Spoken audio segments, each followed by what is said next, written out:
இதை எடுக்கிறவங்க டாக்டர் கிட்டயோ அடிக்கடி மருத்துவ செலவுக்கு போகவே மாட்டாங்க. காரணம், எல்லா உறுப்புகளும் பலம் பெறும். அதேமாரி ரத்தம் வளம் பெறும். அதேமாதிரி எல்லா வகையான தாது சத்துக்களும் உடம்புக்கு கிடைக்கும். ஆவாரம் பூ அவ்வளோ பெரிய விஷயம். அதனால தான் ஆவார காரியம் இல்லைன்னு சொல்லிட்டாங்க. அவ்வளோ விஷயங்கள் இருக்கு. மகத்துவம் அப்படின்னு பார்த்தீங்கன்னாக்கா, ஆவாரம் பூ நம்ம வந்து அழகா ஒரு வெள்ளை துணியில ஆவாரம் பூ உள்ள மடிச்சு வச்சு, அதில உங்களுடைய என்னென்ன விஷயம் வேண்டிக்கிறீங்களோ, அதாவது இது நடக்கணும், இது நடக்கணும்னு சொல்லிட்டு ஒரு பேப்பர்ல எழுதி முடிச்சு போட்டு வைங்க. இல்லைன்னா ஒரு டப்பால ஆவாரம் பூவையும் கொஞ்சம் பச்சை கற்பூரையும் உள்ள போட்டுருங்க. ஆவாரம் பூ காஞ்சது நாட்டு மருந்து கிடைக்குது, வாங்கி உள்ள போட்டுக்கிறீங்க. கொஞ்சம் பச்சை கற்பூரம் உள்ள போட்டுக்கிறீங்க. என்னென்ன வேணும் உங்களுக்கு, அதாவது உங்களுக்கு என்னென்ன ஆசை, அதை ஒரு பேப்பர்ல எழுதி உள்ள போட்டுருங்க. இன்னும் நல்ல ரிசல்ட் வேணும்னு கேட்டிங்கனாக்கா, மா இலையில எழுதி உள்ள போடுங்க. மா இலை என்பது மகா இலை. மகா ரகசியம் பொருந்த இலை. அதில் வந்து என்ன பண்ணுறீங்க, ஒரு அதில் உங்களுக்கு என்ன தேவைன்னு உள்ள போடுங்க.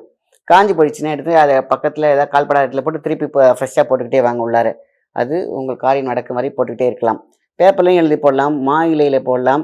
இன்னொரு மிகப்பெரிய இலைன்னு கேட்டிங்கனாக்கா, பட்டை இலை சொல்லுவாங்களே, பிரியாணி பட்டை அப்படின்னு சொல்லுவாங்களே, அதோட இலை. அப்போது அந்த இலையில் அழகாக எழுதலாம். சின்னமன் இலைன்னு சொல்லலாம். அதில் உங்களுக்கு என்ன தேவையோ எழுதி சாதாரணமாகவே அதில் எழுதினாலே சூப்பரான ஒரு எனர்ஜி கிடைக்கும். ஆக ஆவாரம்பூ நம்ம எழுதி போடுற முக்கியமான பேப்பரோ இல்லை வந்து பிரியாணி இலையோ இல்லைன்னா உங்களுக்கு வந்து மா இலையிலையோ எதில் எழுதி உள்ளே போட்டாலும் பச்சை கற்பூரம் கொஞ்சம் சேர்த்துக்கோங்க. போட்டு நல்லா ஏர் டைட்டில் போட்டு வச்சுக்கோங்க. இப்படி நம்மளுடைய ஒரு டைனமோ மாதிரி அது ஃபார்ம் ஆகும். ஆவாரம்பூ தான் இந்த கிங் மேக்கர் அப்படின்னு சொல்லலாம்.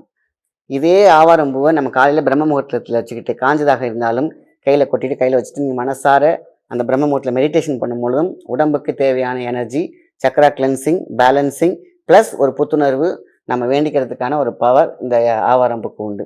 அதனால தான் திருப்பி திருப்பி சொல்கிறேன், ஆவாரம்பூ இருந்தால் ஆவாத காரியம் இல்லை. அது என்னத்தை வேணாலும் சாதிக்கக்கூடிய சக்தி ஆவாரத்திற்கு உண்டு.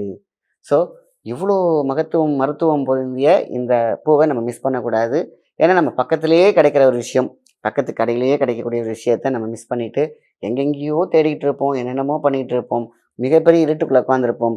வெளிச்சம் நம்ம பக்கத்திலே இருக்குது, அதை வாங்கி நம்ம பக்கத்துலேயோ நம்ம முன்னோர்கள் சொன்னபடி இந்த மாதிரியான பரிகாரங்களும் இந்த மாதிரியான மருத்துவத்தையும் பயன்படுத்தி எந்த விதமான வியாதியும் இல்லாமல், எந்த விதமான தேக்கமும் இல்லாமல் நல்ல ஒரு வெற்றிகரமான வாழ்க்கை அடைவதற்கு இந்த ஆவாரம்பூ மிகவும் உறுதுணையாக இருக்கிறது. நல்ல விஷயத்தை மற்றவங்க ஷேர் பண்ணுங்கள். நன்றி, வணக்கம்.